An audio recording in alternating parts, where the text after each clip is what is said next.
నమస్తే. మరి ఈ మధ్య ఒక డిస్కషన్ జరుగుతుంది. ముఖ్యంగా మొన్న ఇటీవల జరిగినటువంటి సంక్రాంతి వేడుకలకు ప్రధాని మోడీ గారితో పాటు చిరంజీవి గారిని కూడా మన కిషన్ రెడ్డి గారు ఆహ్వానించారు. కిషన్ రెడ్డి గారి ఆహ్వానం మేరకు ముఖ్యంగా మోడీ గారు, చిరంజీవి ఎక్కువగా మాట్లాడుకున్నట్టు తెలుస్తుంది. దానికి ప్రధానమైనటువంటి కారణం తెలంగాణలో చిరంజీవిని గారిని కూడా బ్రాండ్ అంబాసిడర్గా బీజేపీ పార్టీ తరఫున నెక్స్ట్ రాబోయేటటువంటి ఎన్నికల్లో కానీ, లేదంటే ప్రస్తుతం జరగబోతున్నటువంటి ఎన్నికల్లో కానీ వారిని వినియోగించుకొని వారి ద్వారా లబ్ధి పొందాలని చెప్పి బీజేపీ ప్రయత్నిస్తుంది.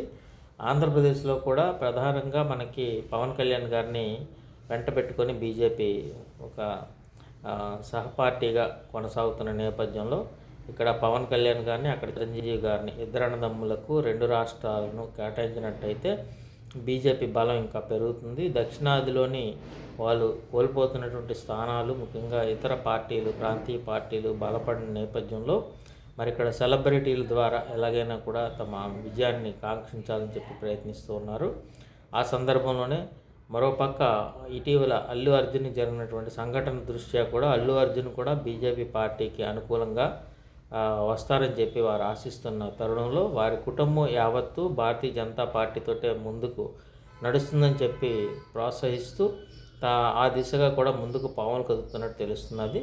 మరి రాబోయేటటువంటి రోజుల్లో చిరంజీవి గారు త్వరలోనే ఈ పార్టీ తీర్థం పుచ్చుకొని పార్టీకి క్యాంపెయినర్గా, స్టార్ క్యాంపెయినర్గా వారు ముందుకు వెళ్ళడానికి సిద్ధపడతారని చెప్పి భావిస్తున్న తరుణంలో మరి ఇంకో పక్క కిషన్ రెడ్డి గారు కూడా కేంద్ర మంత్రి ప్రస్తుతం ఉన్నప్పటికీ వారు గతంలో కూడా కేంద్ర మంత్రిగా ఉన్నారు.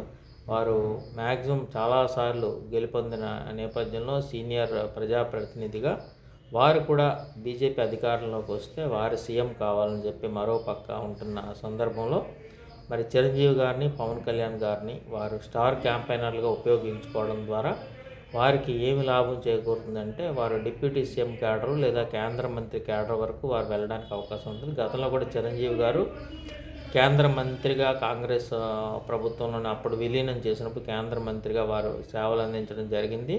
మరి రాబోయేటటువంటి రోజుల్లో కేంద్ర మంత్రిగా చిరంజీవి గారిని తీసుకుని పవన్ కళ్యాణ్ గారు ఎలాగూ డిప్యూటీ సీఎంగా ఉన్నారు, ఆంధ్రాలో కూడా తమ పాగా వేయడానికి సిద్ధపడుతూ ఒక పక్క పావులు కదుపుతున్నప్పటికీ అంటే ఇంకో పక్క ఎన్డీఏ భాగస్వామ్య కూటమిలో తెలుగుదేశం పార్టీ కూడా ఉంది.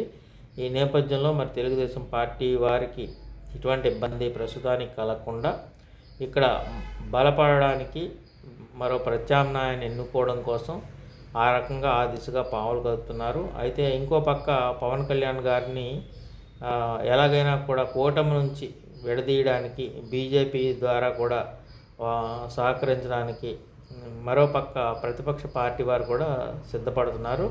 ఈ సందర్భంలో మరి ఏది జరుగుతుందనేది మనందరం కూడా వేచి చూడాలి. రాబోయేటటువంటి రోజుల్లో మొత్తం మీద చిరంజీవి గారు, పవన్ కళ్యాణ్ గారు, నాగబాబు గారు ఇలాగ అందరూ కూడా తమ వారందరూ కూడా ఒక పార్టీ జనసేన పేరు పెట్టినప్పటికీ కూడా అది బీజేపీతో అనుబంధంగా వారు ముందుకు వెళ్ళడానికి, నరేంద్ర మోడీ గారి ఆశీస్సులు పొందడానికి వారు సిద్ధంగా ఉన్న తరుణంలో మరి ఏం జరుగుతుందనేది మనందరం కూడా వేచి చూడాలి. ధన్యవాదాలు. మీకు ఈ వీడియో నచ్చితే తప్పకుండా షేర్ చేయండి, సబ్స్క్రైబ్ చేయండి. మీ సన్మూర్తి, సామాజిక విశ్లేషకులు, విశాఖపట్నం.